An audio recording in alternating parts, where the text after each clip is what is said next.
Hi, this is Michael Bagraim. I am the Democratic Alliance Labour spokesperson.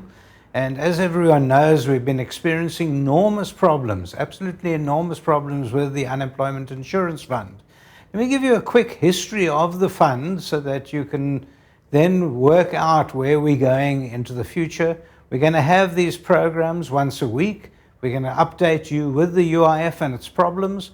And hopefully people will be coming through to the Democratic Alliance and asking us through our Corona-classed normal channel, ask as many questions as you do have and let us know what your problems are with the UIF. If it's either from a company or the individual, we're quite happy to try and help you. The first thing I wanted to do is to try and explain where we as a people have set up the UIF. The UIF was set up right in the beginning to act as some sort of insurance for employees if they lost their position or lost some of their salary or even passed away whilst during employment. That means that the people own that insurance fund. The employer pays 1%, the employee pays 1%, and that 2% is paid over to the receiver revenue to cover employees for the disasters that we are now experiencing.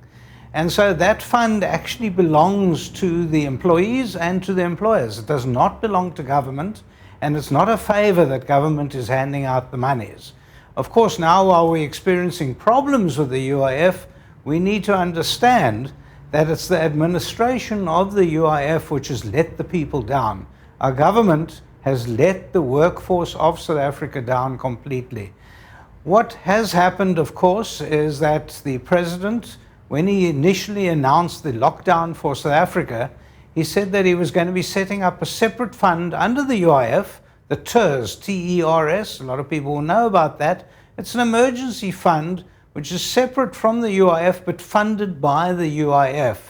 And initially he said that this is going to last for 3 months. We are hoping that it might be beyond the 3 months. But where we stand at the moment is no announcement has been made as to whether it's going to be paid for July as well. So we're sitting now in June 2020 and we're still waiting to see if it'll come into July. Now, people will recall that initially when they had to claim for the Ters funding, it was done via email.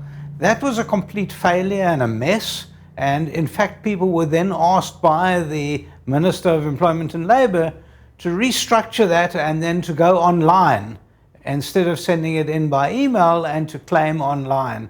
Well, it was a complete mess. And that was in April. Right at the end of March and the beginning of April, people were trying to claim. People couldn't get online. People couldn't get into the system at all. It kept rejecting everyone.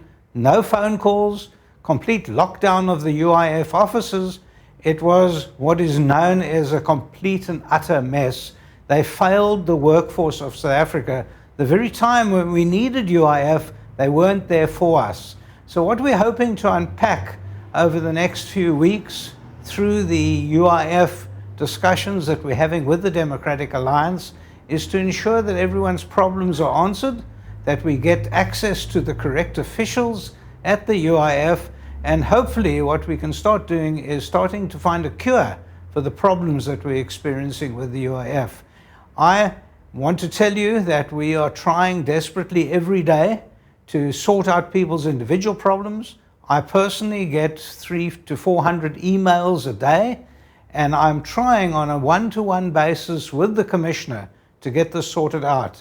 So hopefully you will tune in next week, and hopefully you'll let us have your queries so that we can give you feedback on the UIF in the future. Thank you for listening to me. It's Michael Bagraim, the Democratic Alliance Labour spokesperson.